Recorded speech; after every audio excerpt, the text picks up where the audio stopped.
how does that, tell me about your speed, the closing and Yeah, just range in the deep field, deep middle, deep half, things like that. Just having range, being able to go get the football when it's thrown. Actually, look at the cornerbacks. They were playing pretty aggressive, getting hands on guys, and it led to some tip passes. How does a corners playing that physical and aggressive help a safety's job? It makes it a lot easier, especially whether you're a man, cover two, whatever. If they can get hands on, and I mean, shoot, you saw it today. We had a few tips, and yeah, we can get our hands on all of those. The more physical the corners are, the better for us, I guess. How would you describe that communication from the front, the corners, and you guys in the back end so far through? It's been great. It's been great. I think I could be better, definitely at times, but the communication overall has been great. At this point in the game, is it more physical or mental?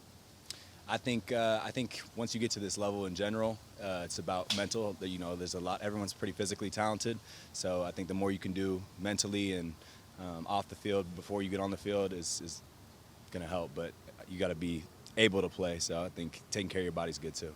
What's been your biggest priority this offseason you're working on? Film, this new system, just getting in and making sure that once I get on the field, things don't speed up, things aren't fast. Trying to get in the meeting room early and see everything before I see it. See it once before in the meeting room before I see it on the field, and be ready for anything that could or will show up.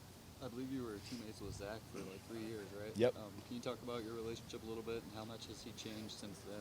Since you first Yeah, I've been playing with Zach in New York since he got drafted, and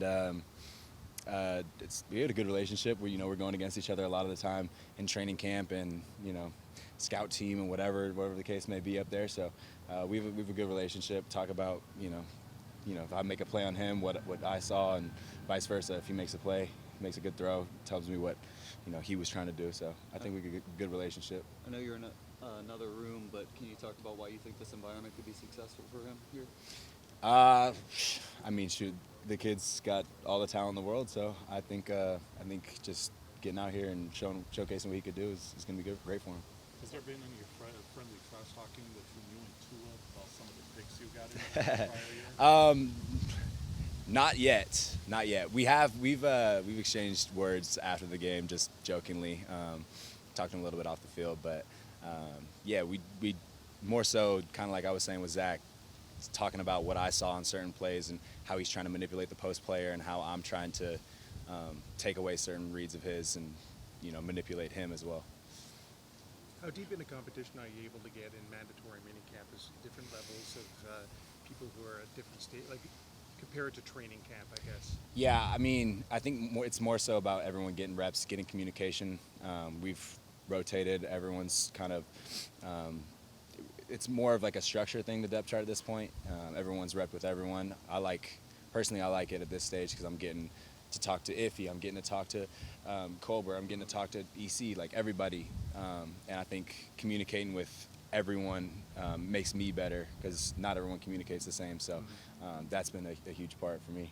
Cool. Ashtyn, if a depth chart came out today, I'm guessing you and Iffy would be the starting safeties. How do you feel about you guys as a tandem? I know it's very early, but how have you guys? I feel good about everyone in our room. We got a group of really, I think 8 or 7 starters. I feel like we got 7 guys that could play in the league. So I'm really excited about our group. What's different now in this opportunity that you have here with the Dolphins as opposed to anything you've been through with the Jets in those training camps? I think it was just important for me to get a clean slate. I think it's going to be good for me. I was excited to come down here and just have an opportunity to work, and that's all I can really ask for. This defensive line, I mean, obviously you guys lost Calais. You drafted Kenneth Grant. What do you think the defensive line can do this season? It's a build. It's a rebuild process. But I think we got some good young guys coming in, play some major roles. I'm just ready to see them compete, to be honest. What about you? What are you expecting from yourself this season? Really, man, just coming out and keep being vocal, being a leader, me and Zach Sealer with the young guys, just to show them, we've been there before and, just take the next step and be, a great teammate to the young guys. What's the biggest thing you're stressing to them these days? Man, it's just like with Coach Clark, I remember when I was a rookie here, he was always on me and Raekwon hard about being great. And, we didn't know it right then, but, just talking to them, whatever Coach Clark say, it's not he trying to beat you up. He just trying to coach you up. He wants the best for us. And, that's all I'm trying to get to him. What's it like being like the third biggest nose tackle on the team? Man, I mean, I watch you in Biggers, then it's Kenneth, then it's you. man, it's just, like I say, man, it's a blessing to be here with you guys. It's kind of funny, because we all some big guys that can move really well, and just to see us go out and just be some athletic athletes, that's really cool to see. And Benito, you got Jalen Phillips back, Bradley Chubb back this year. How much easier do all the edge rushers live make you?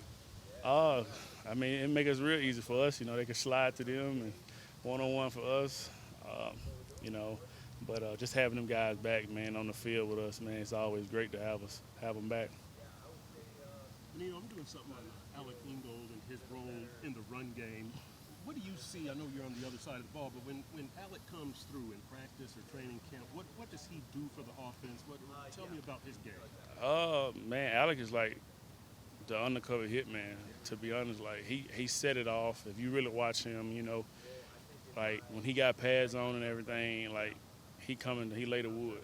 And it could be your best edge rusher, best blocker, Mike gonna draw it up and let Alec hit him, and like I say, man, just having Alec out there and he can block really well.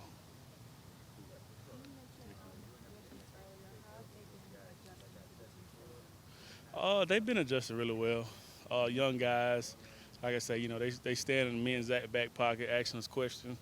And like I said, I think they're adapting to the change from college to the pros, and I think they're doing a really good job about it. What has been some of the messages that coaches have been preaching about? Really, just being together as a team. Nothing being selfish, no drag. Don't be that that breaking link in the chain. Just try to be all together. We do everything as one, and just like I say, just come out and compete every day. A good question. Where was the team chemistry at, or where do the theories come that we didn't have it like we do this year? I would say I think there was a little bit of struggle inside the locker room of, I think it's the little things. It's like the details of communication. You have off season that doesn't go the way you want, and things kind of piled up. Now, I think you saw that the first half of the year for sure, but guys fought through it, right? You had the people that were fighting to build the chemistry. Now you learn how valuable that is. You start a fresh offseason, you learn your lessons, you got to lick your wounds. You have that same intention walking in without all that friction. I think that allows for a better jump off the ball, because I don't think we had OTAs like this last year. I don't think guys were as dialed in as they are. And this point in the offseason, man, it's really about training focus, intention, laying the bricks of a foundation you can build off of to give yourself a chance. I think that's what we're doing, and it's cool to see the guys stepping up across the whole locker room. Alec, could you sense yourself for a little bit? Talk about your role in the rushing offense. I know that last year when Austin Jackson went down, the run game dipped, but you were down at the same time, as I recall. And I think that's probably a big reason it didn't. Tell me about your role in the run game. I think fullback in this offense, you could call it problem solver a little bit, like being able to fix things on the fly, to keep things clean for the running backs, to direct their eyes, to give them some calming presence so they get one extra revolution on cuts to kind of help everything ease out from the front line to the backfield and the wideout. So I think that continuity, those reps, I think you help problem solve things that the defense can bring. And then it's also nice to run through somebody every once in a while, too. That change of intensity that you mentioned, is that something that was, vocally, brought up and strategically put into, or was it just something that was understood and you just felt it click some way? I think every time you talk to Tua, you'll get a sense of that. Whether, what's understood doesn't need to be talked about, and I think we talked about it and we all understand it. So we doubled down on that, and I think that's it starts from the top. I think it's been no nonsense from coaches to players, everybody in between. So strength staff, everybody, we're all getting after it, and In the rough edges going into last season and carrying early into the season, could you sense that going in? Were you concerned?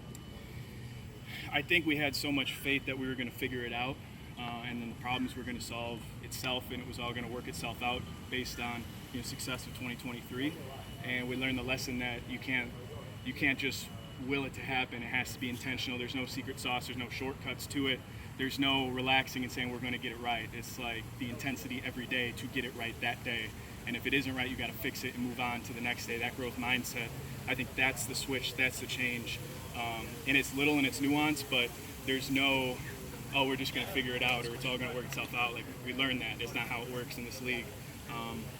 So I think that's the growth mindset of this team right now. But when you have a good day of practice, how do you take that? Is that a building block? Is it just another day? Do you get geeked up about it? Tell me about that. I feel like it's just another day because, again, like you have to be consistent in this league. So just one day, you'll look back on those things to see what I did different those days and stuff like that. But other than that, it's just another day in the books.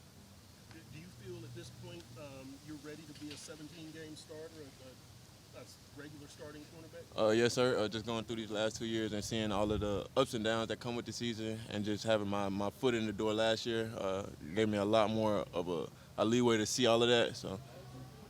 If you could redo your first few years in the league, first couple of years in the league, what would you do differently, if anything?